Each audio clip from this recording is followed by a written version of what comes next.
a press conference this morning with Florida Governor Ron DeSantis, President Biden, who we continue to wait for to speak live from the scene. He said this morning, though, that it was important for the nation to see them cooperating with each other, saying that this is life and death. I just got back from 12 days in Europe. They wonder whether we can do this, and we are doing it. Let's bring in our panel to discuss. Stacy, I will start with you. Important to see folks working together. Well, it is. And so we have the ability to do this. We've done this in other disasters, other times where people have died. Americans have come together, and this is not political. We have people who are still missing who need to be found and families that need to be notified. And we also have an ongoing issue with other buildings in the area who might be of the same age or experiencing the same damage from their locale, the distance from the sea and exposure to seawater and other corrosive materials that need to be checked out immediately. And so the time for us to all come together is now. And I completely support the president in his statement that we should all be working as one unit towards a resolution here. And if that means demolishing the rest of the structure in order to access those who might still be alive, the longest amount of time someone has been able to survive while buried is 27 days. So we shouldn't give up hope. We should continue to pray that we can find more survivors and that everyone will work together as one unit in concert towards the singular effort of finding people and rescuing those who might still be alive and resolving this issue. I'm so glad that you brought that up, Stacy, because yes, you can't let the prayers stop because it is a possibility. It would be a miracle, but miracles do happen. Carl?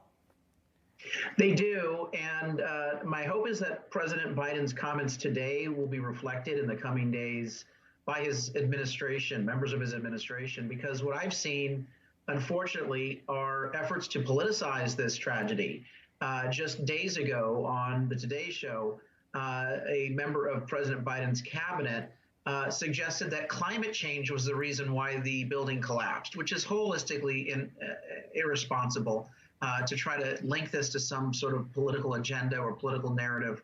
Let's focus on search and rescue. Let's allow investigators to get to the bottom of it by doing true evidence-based fact-finding and then make improvements as necessary. But to try to link this to some bizarre political agenda right now, it doesn't do any good to those family members that are waiting to learn about the outcome of the search and rescue. And it certainly is not credible, frankly, given the data that we have so far. Right. You know, there's a saying that says, read the room, Andrea, and people were pretty outraged that the Biden administration official immediately went towards climate change and tried to use it for their agenda to push forward the Green New Deal when you still have 145 people unaccounted for. Right, but this is what the Democrats always do, and I'm grateful that Carl brought up the fact that you can't take the politics basically out of the politics, to paraphrase him, because politics is at play here with the Democrats and with the Biden administration. Look, this is what the Democrats do. There's in recent history, every tragedy that we've had, and specifically in regards whether it's mass gun attacks at Walmarts or whether it's terrorist attacks at Pulse nightclub or on the streets of Boston, we would literally have Americans bleeding out, family members not even notified, before we would have Democrats at the microphone on TV shows doing everything that they can to blame right-wing conservatives and the Republican Party. And this is not the time for that. And it makes me question, I'm going to be honest. I'm not sure that I support Biden making a trip down there. There's times when it's a distraction for the President of the United States to visit an area of tragedy.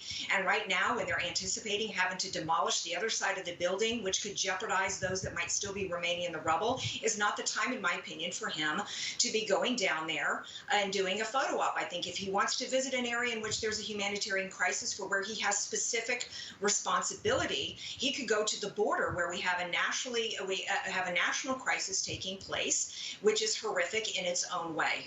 Yeah, and that is a valid point, Stacy, in that we're talking about the need for everyone to come together. And with that in mind, though, if you compare going to the scene of this tragedy, where obviously there's not going to be a lot of pushback towards President Biden, if Vice President Harris were to go there as well, versus the pushback that happened at the border.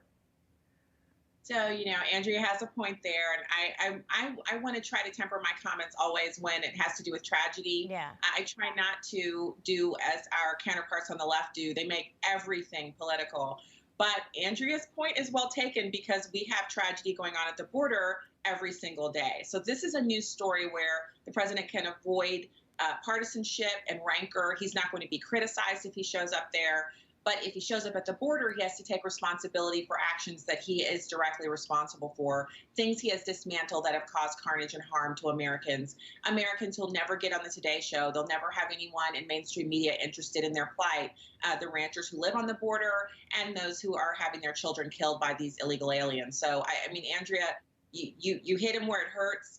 The issue is, I don't think he's going to go to the border, and we know it. Like, none of us here think he's going to go there. Yeah, and I'm just not sure, Carl, what difference he can make other than obviously, you know, he's the president of the United States. He does, you know, extend this level of warmth and need that these families need in Miami right now. But what difference can he make there versus a very real difference that he could make at the border that is impacting the entire country?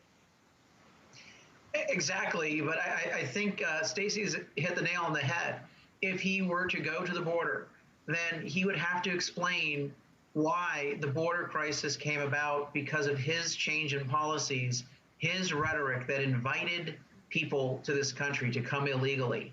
And so that's why he's going to avoid it. That's why Kamala Harris did not actually go to where the real action is on the border. She went to El Paso, the wrong spot. She might as well have gone to a Chi-Chi's in Dubuque, Iowa, for all that was worth. The reality is that he did select an opportunity to go to what we would call a safe photo op, where he's not going to be given a lot of tough questions, where he can sit there and look like he's the comforter in chief, and then he moves along.